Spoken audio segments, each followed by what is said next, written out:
So here we're looking at simultaneous equations.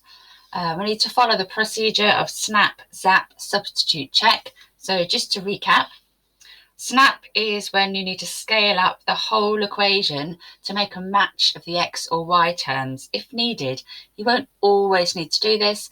If you've already got equivalent x terms, so minus 6x and minus 6x on both lines, or a 3y and a minus 3y, that counts as a match on both lines. No need to scale up, but you have got to find a match or a snap.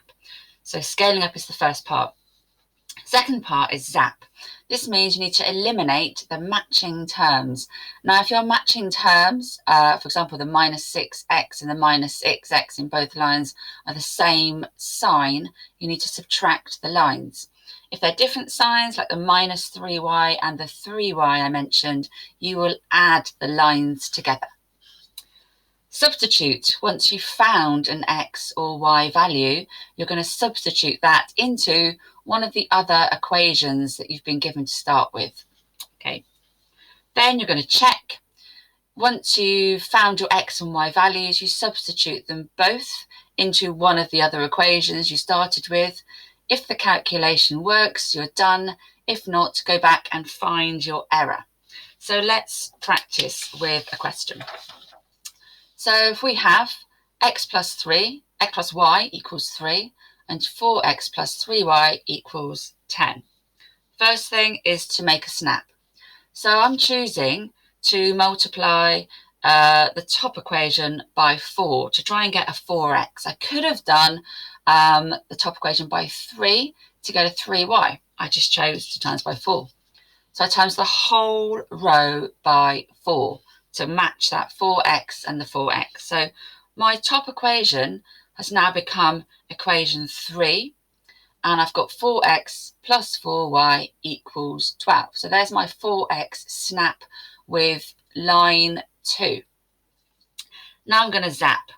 So I need to now do equation 3, my new equation, subtract equation 2.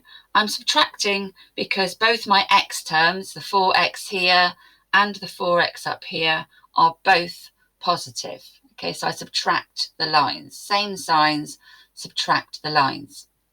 So I've got it set up like this. Just set it up carefully. So you're looking for, bigger numbers to take away smaller numbers wherever possible.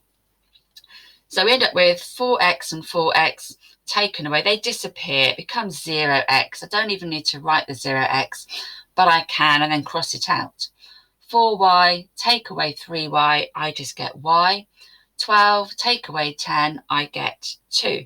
So I've nicely got left here with y equals 2. No other rearranging or solving needs to happen. I've now got a value, y equals 2. I need to substitute that value in. I'm going to substitute it into the first equation because I've not used that yet, and that was x plus y equals 3. So x plus 2, my value I've just found, substituting the y value in. X plus 2 equals 3. I just do some quick rearranging.